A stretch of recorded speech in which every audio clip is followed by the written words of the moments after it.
नमस्कार। आप देख रहे हैं संतोष पाठक ऑफिशियल और मैं हूं आपके साथ शिव कुमार। मेरे साथ हैं संतोष पाठक जी। स्वागत और अभिनंदन।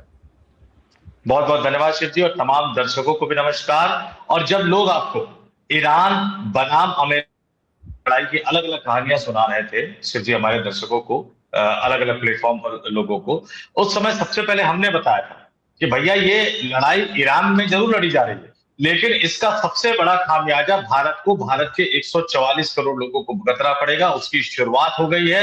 भारत पर एक बड़ा संकट मंडरा रहा है, हाहाकार मचने जा रहा है। और इस बार तो देश के प्रधानमंत्री नरेंद्र मोदी के मंत्री हरदीप सिंह पुरी, वही मंत्री शिव जी, एप्स्टीन फाइल वाले, वही मंत्री जो मोदी के 2014 में प्रधानमंत्री बनने के बाद जब कुछ नहीं थे, तब मोदी सरकार के जरिए या मोदी सरकार के लिए या प्रधानमंत्री मोदी के लिए एप्स्टीन को साधने की कोशिश कर रहे थे, उन्होंने तो इस बार हद कर दी। और कैसे लोगों पर एक बड़ा संकट आने वाला है, कैसे मोदी के मंत्री ने इस बार हद कर दी है और क्या कर दी है। और देश के लोगों के 19 लाख करोड़ रुपए, जी हाँ, पता नहीं इसके आगे कितने जीरो लगेंगे, मुझे भी नहीं पता, लेकिन 19 लाख करोड़ रुपए देश के लोगों के डूब गए हैं। मैं अपने तमाम दर्शकों से कहूंगा कुछ मिनट हमारे साथ बने रहिएगा, क्योंकि आज की जो चर्चा है वो आपके लिए है। आपके लिए ये चर्चा, क्योंकि आपके घर, आपके परिवार, आपके लोगों के, आपके रोजगार से जुड़ा हुआ है, आपकी आजीविका से जुड़ा हुआ है। इसलिए आज की चर्चा आपके लिए सुनना बहुत जरूरी है। और हमेशा की तरह शुरुआत शिव जी अपने शानदार अंदाज में करते हुए नजर आएंगे। जी शिव जी।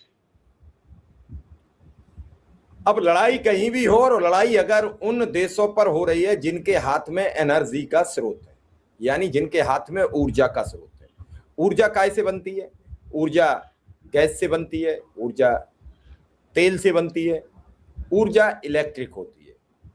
इन तीन में दो चीजें दक्षिण पश्चिमी देशों में, यानी अरब खाड़ी के देशों में है, गल्फ देशों में है। उसी तरफ ईरान भी वास करता है। ईरान तेल का एक महत्वपूर्ण निर्यातक है, लेकिन उसके ईरान के अंडर या ईरान देश के एक अपने अधिकार क्षेत्र में एक होमुर्ज आता है, उससे होके सारे देशों को तेल की सप्लाई होती है। लगभग 80% तेल की मात्रा उसी सागर के रास्ते से होती है। ईरान ने उसमें जो लोग अमेरिका के साथ दे रहे हैं, आगे पीछे से दे रहे हैं, उन सभी देशों के तेल के जहाज निकलने पर ऐतराज जताया। और जब वो ऐतराज जताया तो एकाएक अपने यहाँ सीएनजी, पीएनजी, एलपीजी इन सब के दाम हाई हो गए।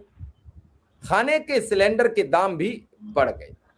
कोई नई बात नहीं है। हमारे अंधभक्त कह देते हैं कि हम 300 रुपया का भी पेट्रोल ले लेंगे। ये 300 से ऊपर का पेट्रोल आज पाकिस्तान में हो गया है। हम उसी श्रेणी की तरफ बढ़ते दिख रहे हैं। भुखमरी वहां भी है, भुखमरी हमारे यहाँ भी है। वहां का दायरा थोड़ा बड़ा हुआ है, हमारे यहाँ थोड़ा कम है, लेकिन 80 करोड़ जनसंख्या या 81 करोड़ जनसंख्या आज भी राशन पर डिपेंड है। अब ये वही एप्स्टीन के मंत्री हरदीप पुरी है, हमारे वही प्रधानमंत्री जी हैं, और आज सिलेंडर के दाम बढ़ गए। आपको याद होगा कि कल 9 मार्च है, बजट सत्र का दूसरा सेशन शुरू होगा। कल 8 मार्च है जी, परसों से शुरू होगा। हाँ, कल 8 मार्च है, वो कल ही मान लो, 9 मार्च कल ही है, क्योंकि हमारे लोकसभा अध्यक्ष को नींद नहीं आ रही होगी। वो तो आज ही 9 मार्च मान के चल रहे होंगे कि परसों फैसला होगा। हालांकि वो सुरक्षित है, लेकिन भरोसा नहीं है। जैसे किसी ने सोचा था कि नीतीश का ये हश्र होगा? नहीं सोचा। किसी ने सोचा था जगदीप धनखड़ का ये हश्र होगा? नहीं सोचा था। ऐसे ही बिरला का क्या हो जाए, ये भी सोच से परे है। और एकाएक बिहार के राज्यपाल हमेशा मोदी के आंख कान नाक कहां है, न इस्तीफा हुआ, न नया मिला, न कहां है, कोई पता नहीं।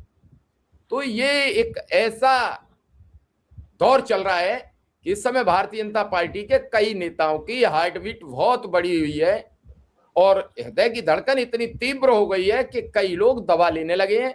उनकी पत्नियां कहने लगी हैं कि घबराइए मत। कई लोग ज्योतिषियों के फेर में फंसे हुए हैं, क्योंकि भरोसा अब किसी को नहीं है। यहाँ जो पता लगता है वो होता नहीं है, और होता है वो किसी को पता लगता नहीं। इसी दायरे में जैसे 9 राज्यपाल बदल गए, किसी ने कहीं कानो कान खबर थी, संतोष जी किसी को हो तो बताए, बड़े गणतज्ञ और बड़े पियर वर्नियर पड़े हुए हैं पत्रकारिता में। हाँ, इस बार एक चीज समझ में आई, कई अंधभक्त पत्रकारों के दिमाग की कुछ वत्तियां खुल गई हैं। वो धीरे धीरे दायरा बदल रहे हैं, लेकिन वो केवल विदेश के रुख पर बदल रहे हैं, क्योंकि विदेश में मजाक ज्यादा बन रही है, देश के मामलों में नहीं। कितने लोगों ने आज गैस के बढ़ते दाम पर प्रोग्राम किया है? कितने लोगों ने ये कहा कि गैस के दाम गलत बढ़ाए गए जब लोग परेशान हो, त्रस्त हो? जिस देश का ये कहा जा रहा हो कि 70% जनता 1 रुपया अपने मन से खर्च नहीं कर सकती है, वहां 60 रुपया सिलेंडर के बढ़ा दिए जाएंगे, तो क्या वो सिलेंडर खरीद पाएगी? ये सवाल किसी ने अब तक नहीं उठाया है, क्योंकि हमारी तो जिम्मेदारी है सवाल उठाना, तो हम सवाल उठाएंगे।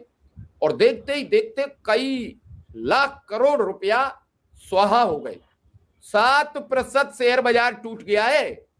और जब जब युद्ध होता है तब सोना और चांदी है कि रेट आसमान छूते हैं, इस बार गिर रहा है।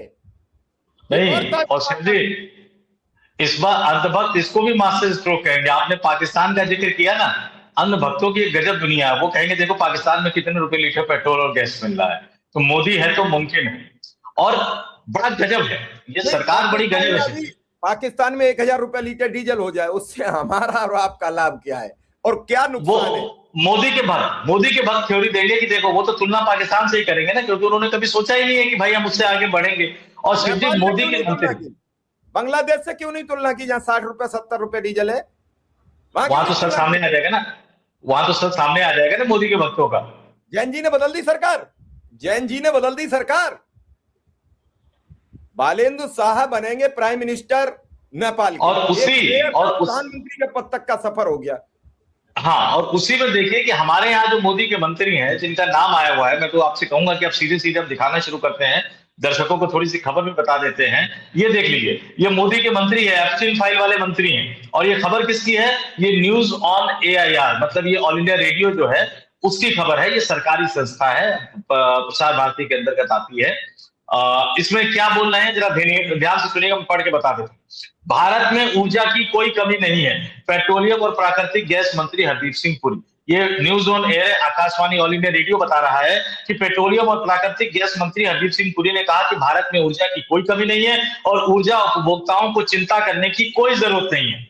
और ये कब बोला? दर्शकों से कहूंगा ऊपर तारीख ध्यान दे दीजिए, 6 मार्च को, यानी कल बोला कि भैया ऊर्जा की चिंता, ऊर्जा उपभोक्ताओं को चिंता करने की कोई जरूरत नहीं है। क्यों? क्योंकि सरकार की प्राथमिकता नागरिकों के लिए किफायती और टिकाऊ ईंधन की उपलब्धता सुनिश्चित करना है और वह इसे बखूबी पूरा कर रही है।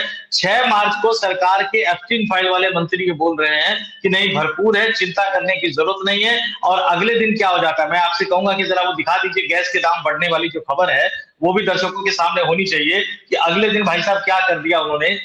मंत्री की बात पे भरोसा नहीं, मंत्री की बात पे भरोसा नहीं है, आप ये समझ लीजिए। ये आप देख लीजिए क्या कर दिया उन्होंने। ईरान इजराइल, ये भी NDTV की खबर है। और इसमें देखिए कि भैया कच्चे तेल के दाम तो बढ़ ही रहे हैं। ईरान इजराइल युद्ध के बीच LPG सिलेंडर के दाम बढ़ गए हैं। 14.2 किलो वाले घरेलू गैस सिलेंडर जो हमारे आपके घर में इस्तेमाल होता है, उसकी कीमत में 60 रुपए की बढ़ोतरी हुई है। वहीं 19 किलो वाले कमर्शियल गैस सिलेंडर की कीमत में 115 रुपए की बढ़ोतरी हुई है। और आपको बता दूं कि कमर्शियल गैस सिलेंडर के दाम 7 दिनों में दूसरी बार बढ़े हैं। इससे पहले 1 मार्च को 28 से 31 रुपए बढ़ाए गए थे और अब सीधे 115 रुपए बढ़ा दिए गए हैं। 6 मार्च को मंत्री कह रहे हैं कि कोई चिंता करने की जरूरत नहीं है। 7 मार्च को घरेलू गैस सिलेंडर के दाम भी बढ़ जाते हैं और कमर्शियल गैस सिलेंडर के दाम भी बढ़ जाते हैं। झूठ की इंतहा है। और अब मैं अगली खबर भी आपसे अनुरोध करूंगा, शिव जी जरा दर्शकों को दिखा दे कि शेयर बाजार में क्या हो रहा है। वही शेयर बाजार जो लोकसभा चुनाव के समय नरेंद्र मोदी और अमित शाह ने क्या क्या वादे किए थे, क्या क्या धोखा किया था। ईरान युद्ध के कारण निफ्टी बुल्स को 19 लाख करोड़ रुपए का झटका लग गया है।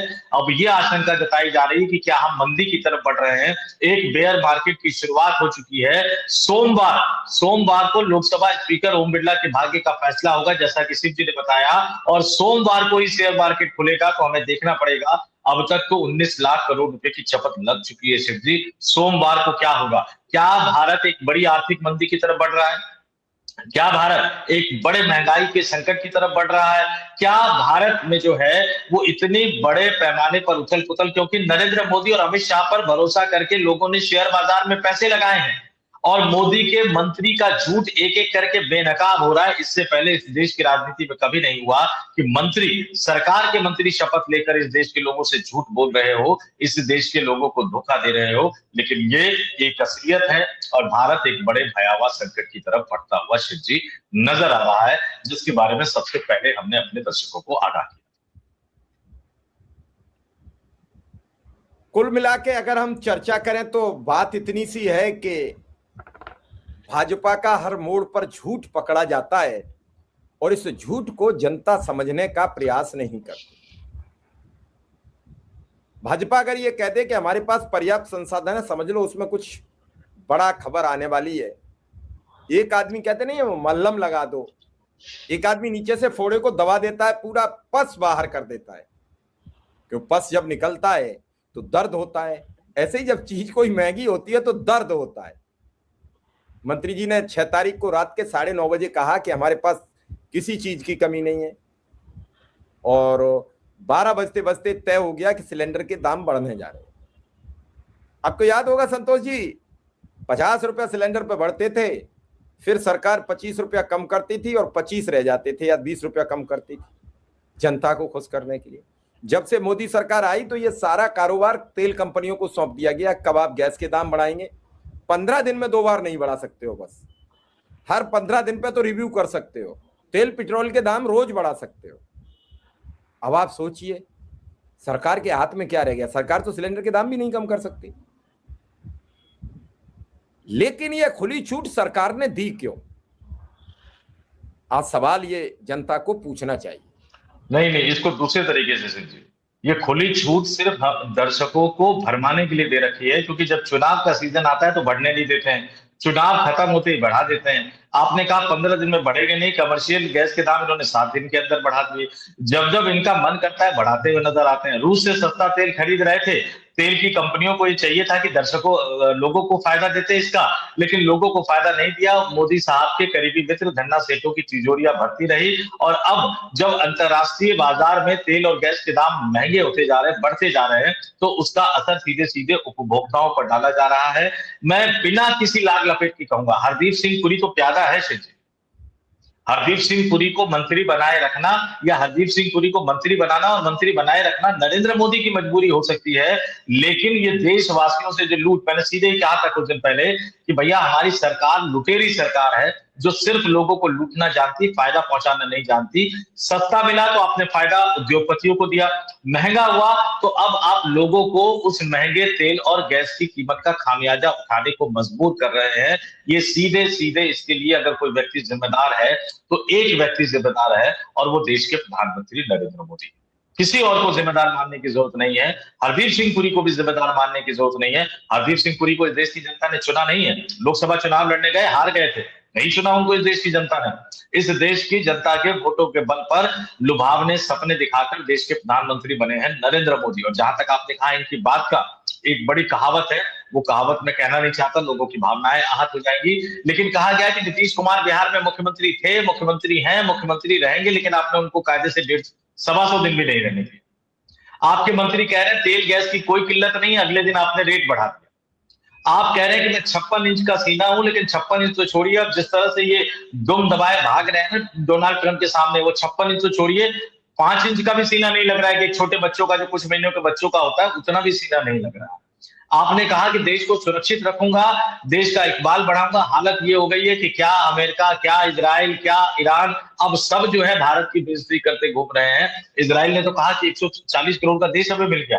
अमेरिका के नेता जिस भाषा में बात कर रहे हैं वो इतनी अभद्र भाषा है जिसका जिक्र नहीं किया जा सकता। अमेरिका के अधिकारी मंत्री भारत की धरती पर आकर कह रहे हैं कि हमने 2 दशक पहले चीन को बढ़ावा देने की गलती की थी, भारत को बढ़ावा देने की गलती नहीं करेंगे। उनको उसी समय एयरपोर्ट पर ले जाकर बिठा के अमेरिका रवाना कर देना चाहिए था इज्जत के साथ कि आप भारत में रहने लायक नहीं हो। उनका भारत का वीजा कैंसिल करना चाहिए था। अगर भारत के भूमि पर आकर आप भारत की बुराई करोगे और 56 इंच का सीने का दावा करने वाला व्यक्ति चुपचाप बैठा हुआ, इससे ज्यादा कुछ शर्मनाक वाकया हो नहीं सकता है शिव जी। बाकी जनता जनार्दन है, हमारे देश की जनता को ये सोचना चाहिए भैया कब तक बुलावे में और झांसे में आते रहो। अब जो भी आपको भक्त मिलेगा कि 500 रुपए लीटर भी हम तेल खरीदने को तैयार हैं, बड़े कायदे से उनका सामाजिक बहिष्कार कर दीजिए शिव जी। मैं तो सीधे सीधे खुल के कह रहा हूं। ये जो भक्त आते हैं उनका सामाजिक बहिष्कार कीजिए, बातचीत करना बंद कीजिए, हाथ मिलाना बंद कर दीजिए, घर बुलाना बंद कर दीजिए, उनके घर जाना बंद कर दीजिए। ये इससे बड़े डबल स्टैंडर्ड वाले लोग हो नहीं सकते इस देश में। सही कह रहे हैं आप, लेकिन क्या इस सबसे इनकी सेहत पर असर पड़ता है? लोग भूख से मर जाएं, प्यास से मर जाएं, क्या असर पड़ता है? देश के प्रधानमंत्री बड़ा जनता को झकझोरने वाली बातें करते हैं। क्या यही झकझोरना है कि सिलेंडर के दाम बढ़ा दो? क्या यही झकझोरना है कि अमेरिका का एक व्यक्ति ये कह दे कि चीन आगे बढ़ गया, हमने सपोर्ट कर दिया, हम भारत का कतई ऐसा सपोर्ट नहीं करेंगे, और व्यक्ति भारत में रुका रह सकता है? इससे बड़ा तमाचा क्या? अभी तक जो ट्रंप वीडियो डाल रहा था या ट्रंप कह रहे थे, ट्रंप बयान दे रहे थे, वो कम से कम अमेरिका में तो दे रहे थे। अपने देश में हर आदमी बयान देने के लिए सुरक्षित है, लेकिन अगर अमेरिका का सचिव, सेक्रेटरी हमारे देश में खड़े होकर ये कहे कि हम भारत को बढ़ावा नहीं देंगे, फिर भी हमारे देश की जनता नरेंद्र मोदी को मास्टर स्ट्रोक और नरेंद्र मोदी को विश्व गुरु बनाने वाला या विश्व विजन वाला नेता बताती रहे, तो क्या माना जा सकता है? इस बात से कोई सहमत होगा? मेरे तो समझ से परे है और मैं इसका विरोध करता हूं। मैं तो मेरे भारत में ऐसे लोगों की जरूरत नहीं है, मैं ऐसे किसी सेक्रेटरी का निर्देश मानने को बाध्य नहीं हूं। मेरी आत्मा में भारत बसता है, मेरे जिगर में भारत बसता है, मेरी रग रग में भारत बसता है। मैं भारत के एक भी अपमानित शब्द का समर्थन नहीं करूंगा। मैं भारत के उन सभी विरोधी लोगों को एक ही लाइन और एक ही हैसियत में खड़ा देखूंगा। संतोष जी, क्या एक सेक्रेटरी भारत में कह रहा है तो प्रधानमंत्री को या सरकार को किसी सेक्रेटरी के जरिए उस सेक्रेटरी को जवाब दिलवाना चाहिए कि नहीं? नहीं, जवाब दिलवाना ही नहीं चाहिए। अब तो उनका वीजा रद्द करके उनको बाइज्जत अधिकारियों की टोली के साथ एयरपोर्ट भिजवाकर अमेरिका जाने वाली फ्लाइट में बिठा देना चाहिए। इससे ज्यादा कुछ नहीं। ये हक है भारत सरकार का।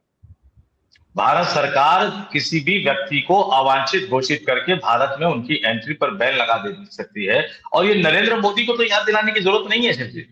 वो तो मुख्यमंत्री हुआ करते थे, गुजरात के ताकतवर मुख्यमंत्री हुआ करते थे। अमेरिका ने वीजा देने से मना कर दिया था, कई सालों तक अमेरिका नहीं जा पाए। नरेंद्र मोदी को तो कम से कम उसकी याद होनी चाहिए। आज तो वो कुव्वत खड़े होनी चाहिए, आज तो वो चीजें दिखानी चाहिए।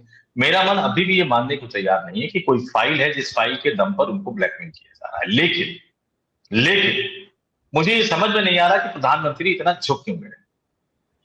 और एक बात मैं और कहता हूं कि अगर उनसे जाने अनजाने की गलती हो गई है किसी भी तरह की, जिसकी वजह से डोनाल्ड ट्रंप उनको ब्लैकमेल कर रहे हैं, मुझे पता नहीं कि ब्लैकमेल कर रहे हैं कि नहीं कर रहे, लेकिन वो झुक रहे हैं, ये बात तो सच है।